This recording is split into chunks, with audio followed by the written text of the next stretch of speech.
Welcome aboard, space explorers. What you are about to hear isn't just a story of starships and distant galaxies, but a journey to the very edge of human ingenuity, where alien logic collides with our instinct for survival.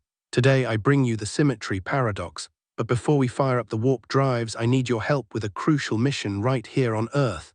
We are steering toward a major milestone, hitting our first 1,000 subscribers on this channel. If you love plot twists, epic space battles, and grand sci-fi, please take 3 simple yet vital steps to keep this project alive. Hit that like button, subscribe to the channel and turn on notifications, and leave a comment at the end telling me whose side you're on, the rigid logic of the aliens or the creative chaos of humanity. Your support is the fuel that keeps these stories alive and expanding. And now, buckle up. The Kallosians have just charged their singularity cannons. The story begins. The command bridge of the USS Odyssey was unlike anything humanity could have imagined a century ago. Physical screens were a thing of the past. Instead, rivers of sapphire-blue holographic data drifted through the air, projected directly onto the officers' retinas via neural implants. At the center of the bridge, suspended over a controlled gravity well, Admiral Elena Vance studied the tactical map of Sector 44. Humanity had become a titan. They had tamed the stars, learned to bend spacetime, and harvested energy from black holes. Yet they soon discovered the universe was already crowded, and the old masters of the cosmos did not care for human audacity at all. "Sayek," Vance said, her eyes locked on the virtual power core, "tell me that spike on the border sector is just space debris." From the thin air, a figure of silver light materialized. Sayek, the ship's Omega-class artificial intelligence, took the vague shape of a man, though his features shifted constantly like liquid mercury. "Regrettably, Admiral, my quantum systems do not miscalculate, but if it offers any comfort, I can inject a 4% margin of irony into my upcoming reports. That is no debris. Those are 24 interdiction vectors. Kallosian class." Vance stiffened. The Kallosians. The oldest species in the Galactic Council. Beings who viewed the universe as a massive mathematical equation where everything had to occupy a fixed, immutable place. "Have they responded to our peace signals?" Lieutenant Javi Flores asked from the helm, his 24-year-old voice cracking under the tension. "They have responded, Lieutenant Flores," Sayek replied, "but I am afraid their syntax does not account for the concept of negotiation. They are deploying gravity anchors. They're pinning us down." A few light years away, the Kallosian flagship sliced through space with surgical precision. Its interior architecture was entirely devoid of curves, perfect right angles, polished obsidian corridors, and a harsh, sterile white light that left no room for shadows. At the center of the tactical bay, Inquisitor Valen floated within a magnetic levitation field. He was slender, his skin resembling gray porcelain, eyeless but gifted with 3 glowing sensory slits on his forehead that perceived the electromagnetic spectrum and the quantum strings of reality. Beside him, projected by a short-range hollow feed, stood Ambassador Xyla of the chitinoid species. Her dark exoskeleton reflected the cold light of the room, her 4 arms twitching in a restless rhythm. "Their technological anomaly is expanding," Valen said, his voice transmitted not through sound but via harmonic resonance directly into Xyla's mind. "The humans have altered the rotation of planet Sigma-9's core to extract antimatter. They have violated the law of static equilibrium. They are a parasitic species, Inquisitor," Xyla hissed. "They consume, they modify, they improvise, they fail to see the beauty of order, but you must admit their tachyon drives are efficient. Once we subjugate them, the blueprints for those drives will fall to the Council, more specifically to my fleet." Valen released a vibration of disapproval that rattled the chamber walls. "Your greed is yet another imperfect variable, Xyla. The Council sent me to balance the equation, not to redistribute chaos. Humans do not know how to submit to galactic rule. If a cell develops out of symmetry, the only geometrically correct solution is excision." Back on the USS Odyssey, an entangled particle communication beam forced its way through the ship's security firewalls. Inquisitor Valen's towering, 3-dimensional form materialized before Admiral Vance. "Humans," the voice echoed across the bridge, stripped of all emotional inflection. You are in violation of Article 94 of the Galactic Code. You have altered the gravitational structure of a registered star system. Your technological advancement has outpaced your moral compliance. You are hereby declared a non-compliant species. Power down your quantum cores and prepare for transition to a forced protectorate state. You have 300 seconds. Elena Vance took a step forward, crossing her arms, her dark eyes locking onto the alien's glowing sensory slits. Inquisitor Valen, I presume, Admiral Vance countered. Let me be entirely clear, that planet was uninhabited. We were harvesting energy to power medical colonies on We don't take orders from a council we aren't part of, and we sure as hell won't be caged in a protectorate. The absence of biological life on Sigma-9 does not exempt the system from universal symmetry, Valen replied. Your creativity is merely a primitive term for entropy. 200 seconds remain. Admiral, Lieutenant Flores cut in sharply, the holographic panels before him flashing a violent crimson. One of our cargo ships, the Vanguard, just entered the sector. They don't know about the interdiction. They're spinning up their warp drive to escape. Tell them to halt, Vance yelled. Sayek, open an emergency channel. Impossible, Sayek reported. The Kallosian jamming is saturating all frequencies. The Vanguard is initiating the jump. On the main view screen, the small human freighter fired up its quantum engines, but the surrounding space was tightly sealed by the Kallosian's gravity anchors. The attempted jump triggered a physical paradox. Space bent, but unable to release the built-up energy, the Vanguard's engine collapsed in on itself. The resulting shockwave tore into one of the smaller Kallosian frigates, shattering its shields and ripping open its geometric hull. Silence fell over the Odyssey's bridge. Valen's hologram seemed to grow even colder, if such a thing were possible. You have initiated kinetic hostilities, Valen stated. The equation is closed. The purification begins. The image vanished. Admiral, Flores said, his hands trembling over the flight controls. Their ships are charging coherent energy weapons. What's the call? Elena Vance looked at her fleet, then out at the expanse of perfect, ruthless enemy ships advancing on them. A bitter smile touched her lips. Sayek, disable the safety limiters on our core. Flores, put us on an angular collision course. They want geometry. Let's give these bastards a lesson in human mathematics. The Kallosian ships fought as a single hive mind. Their strikes were far from random. They unleashed barrages of tachyon pulses arranged in flawless mathematical grids. If a human ship tried to evade to the left, it would inevitably collide with the next section of the grid. They've predicted every standard evasive maneuver we have. Flores shouted as the Odyssey shuddered violently under the impact of a zero-point torpedo. The bridge lights blew out, replaced by the pulsing red glow of emergency power. Their tactical intelligence relies on perfect game theory, Lieutenant, Sayek noted. They calculate the statistically most probable decision and eliminate the margin of error. Then let's stop being predictable, Vance said, gripping the handrail as another blast rocked the ship. Sayek, drop the navigation computer and give Javi manual control.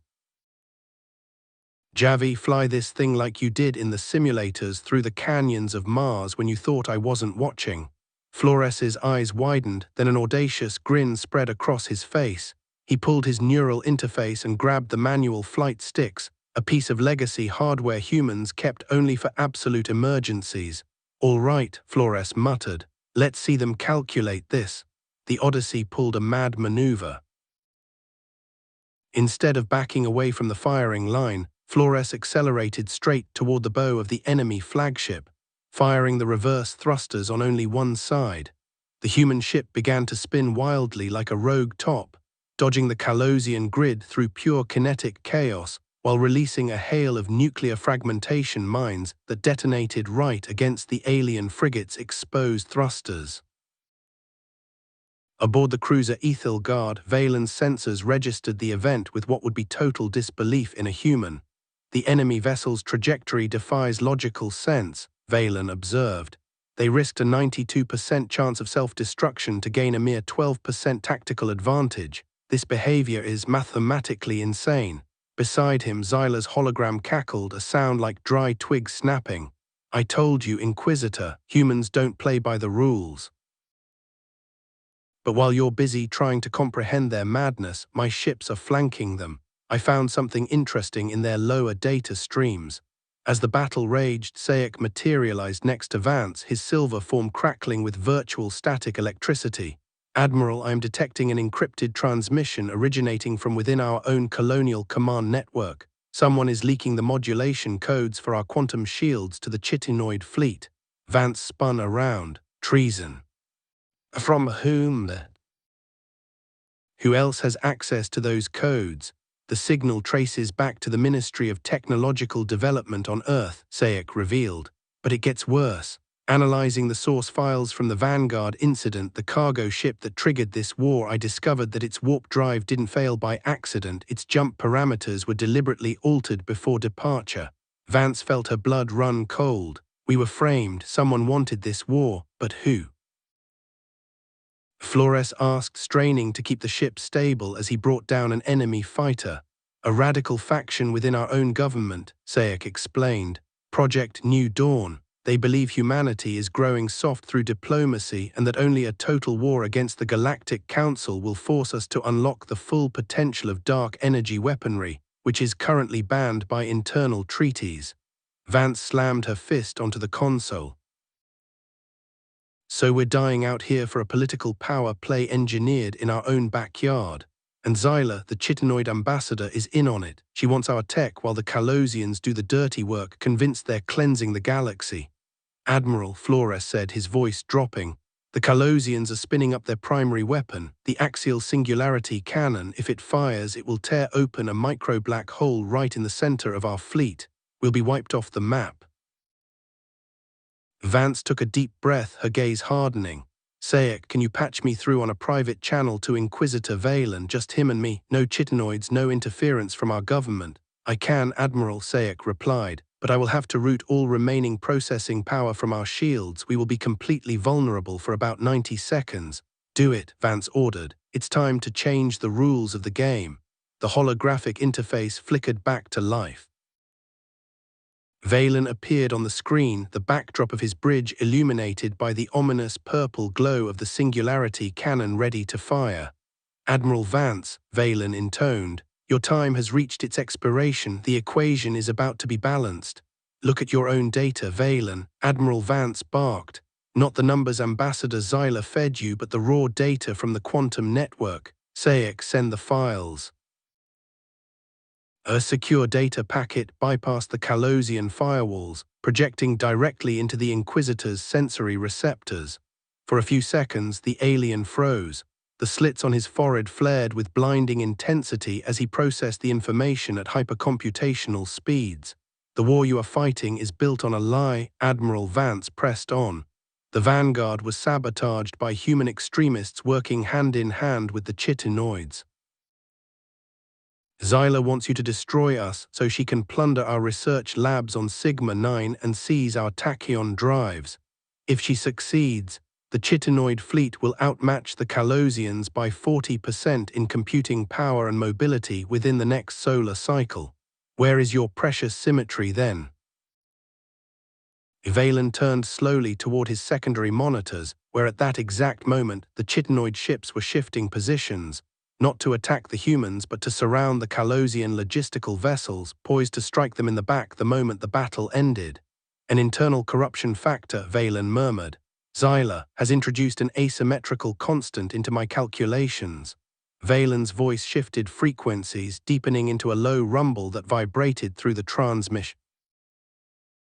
Ambassador Xyla, explain your fleet's deviation. On a side screen, Xyla appeared, her alien face contorting into a sneer as her betrayal was laid bare. You foolish piece of porcelain, Xyla spat. You and your mathematical formulas are obsolete. The galaxy belongs to those who evolve, not those who sit and watch the stars lined up in a row. Open fire on them both. The Chitinoid ships unleashed hell, catching both the Kallosian rearguard and the last remaining human vessels completely off guard. Total chaos erupted. We are done for, Flores said as the Odyssey's systems failed one after another. Shields are at zero, we don't have the power to return fire. Vance looked to Sayek. Sayek, remember that logical paradox we talked about on the patrol run back to Earth, the incompleteness theorem applied to artificial intelligences. Sayek's liquid mercury face hinted at a smile. The Gödel-Turing paradox, a perfectly logical system cannot prove its own consistency from within itself. Are you suggesting? Yes, Vance confirmed. Valen and his ships control their fleet through a centralized neural network built on absolute logic. If we feed them a problem that cannot be solved logically, the entire network will loop. But what can we send them that a hyper-advanced quantum computer can't solve? Flores asked. Human instinct, Vance replied. Sayek, transmit the entire timeline of human emotional history combined with Javi's improvised flight data and every illogical tactical decision we've made over the last decade straight into the Kallosian hive mind. Configure it as a compliance parameter update. Injecting the conceptual virus now, Sayek said. Let the anarchy begin. An invisible beam of data shot out from the Odyssey, striking the axial cruiser Ethelgard dead on.